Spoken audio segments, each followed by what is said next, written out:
맛있게 끓이려면 어떻게 하지? 뭘 고민해? 네이버 검색해봐. 백종원의 미역국 끓이는 방법 나오잖아. 야야, 종이하고 어떻게 적냐?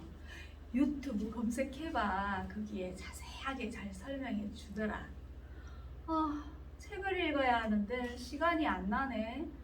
바쁜데 유튜브에 책 읽어주는 사이트 많아. 그냥 틀어놔. 줄거리 다 알 수 있어. 안녕하세요. 우리 어르신들은 살다가 궁금한 게 있다든지 모르는 게 있으실 때 어떻게 하시나요? 저는 일찍 직장 생활로 바깥 일만 하느라 살림이나 요리를 배우지 못하고 시집을 갔었는데요. 시집 가서 하루 세끼 밥하고 반찬하는 일이 쉬운 게 아니더라고요. 제가 아는 어떤 분은 결혼하고 얼마 안 돼요. 친정 아버지가 오신다고 하니까 아버지께 밥을 아주 맛있게 지어 드려야겠다고 생각한 끝에 사카린을 넣어서 밥을 했다고 하더라고요. 저는 그 정도는 아니지만 된장국을 끓이는데 된장국에 뭐가 들어가는지 몰라서 설탕도 넣고 그래도 맛이 안 나면 라면 스프도 살짝 넣고 그랬던 기억이 납니다. 요즘 젊은 사람들은 궁금한 것이 있으면 어떻게 하시는지 아시나요? 네? 뭐라고요? 네이냐?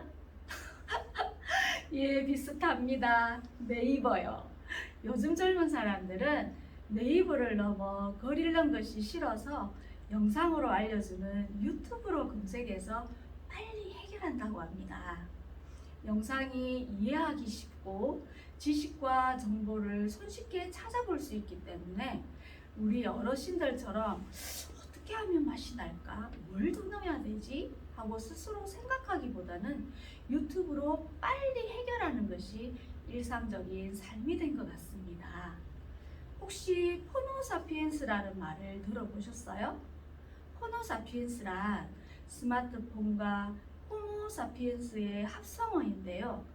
사람들이 휴대폰을 항상 가지고 다니면서 이걸로 은행 업무, 문화생활, 쇼핑, 시장 보기 모든 것이 다 해결이 되니까 휴대폰이 우리의 신체 일부처럼 되어버린 그런 사람들을 일컫는 말이에요. 인공지능의 등장으로 심지어 내가 무엇을 볼지 고민하지 않아도 AI 머신러닝 알고리즘이 당신이 좋아하는 프로그램은 이것입니다 하고 시청자에게 영상을 추천해 주니 내가 무엇을 볼지 따로 고민할 필요가 없는 세상이 되어가고 있습니다. 우리의 뇌가 더 이상 생각, 즉 사고를 하지 않아도 되는 세상으로 점점 바뀌어가고 있는 것입니다. 사고를 하지 않고 사는 것과 사고를 하며 사는 것의 차이는 매우 큽니다.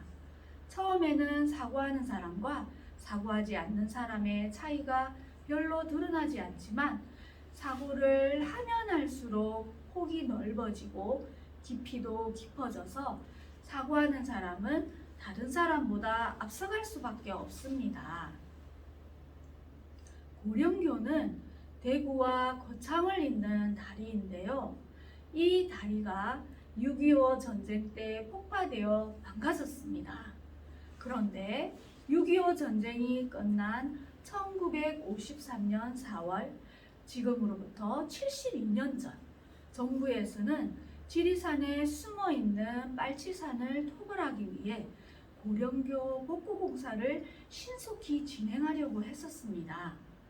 이때 현대그룹의 정주영 회장은 고령교 건설에 입찰해 정부로부터 공사비 5,478만 원, 지금 돈으로 약 547억의 공사를 시작했습니다. 강에 다리를 놓으려면 먼저 강물 가운데에 다리바를 몇 개 세운 뒤 그 위에 다리를 놓습니다.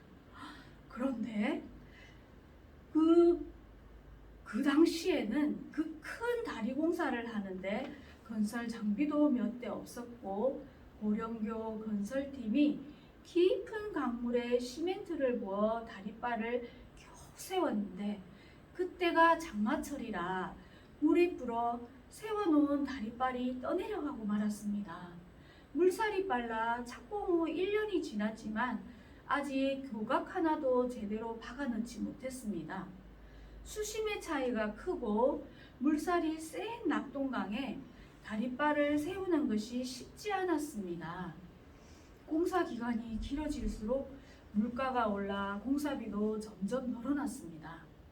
착공 때 700칸으로 책정한 휘발유 값이 2,300칸으로 급등하고 모든 물가가 120배로 상승하는 등 더 이상 공사를 진행할 수 없는 상황이 되었을 때 사람들은 정주영 회장이 물가 상승을 계산하지 않고 공사비를 계약한 것을 보고 초등학교밖에 나오지 못한 무식한 사람이어서 그렇다라고 비난하고 직원들도 회장님 이거 성공 못해요.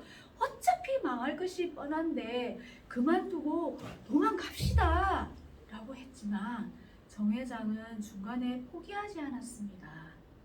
사업은 망해도 다시 일어설 수 있지만 인간은 한번 신용을 잃으면 그것으로 끝장이다. 어떤 일이 있어도 극복하고 넘어가 한 과정의 시련으로 만들어야지 그대로 손들고 주저앉아 영원한 실패로 기록되게 할 수는 없다. 라며 포기를 눌렀습니다. 결국 공사 감독이 도망가고 기술부장도 포기하고 그만두었지만 정 회장은 자신과 친인척들의 집까지 팔아 공사비를 마련하고 이리저리 돈을 빌려서 다리 건설을 완공했습니다. 고령교 건설하는데 정부에서 받은 공사비 외에 6,500만 원이 더 들었다고 하는데요.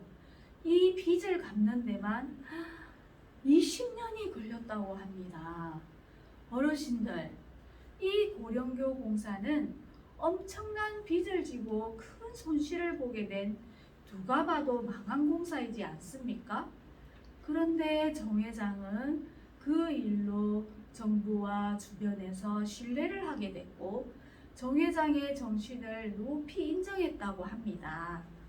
그 뒤 중요한 관급 공사가 있을 때마다 정 회장에게 정부에서는 정 회장에게 일을 맡겼고 얼마 후 굴지의 건설회사로 발돋움할 수 있었다고 하네요. 이렇듯 정 회장의 다른 차원의 사고는 결국 한국 경제 성장에 큰 역할을 하게 됩니다. 1차적인 사고에서 그치는 사람의 특징은 회사가 망하고 집안이 망하고 일이 망하게 되었을 때 비정상적인 방법으로 문제에서 벗어나려고 합니다.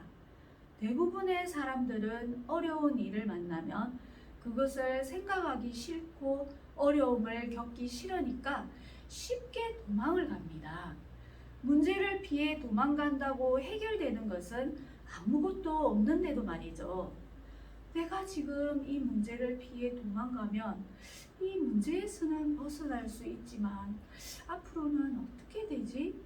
우리 부모님은, 우리 가족들은 어떻게 될까 하는 생각을 해야 하는 것입니다.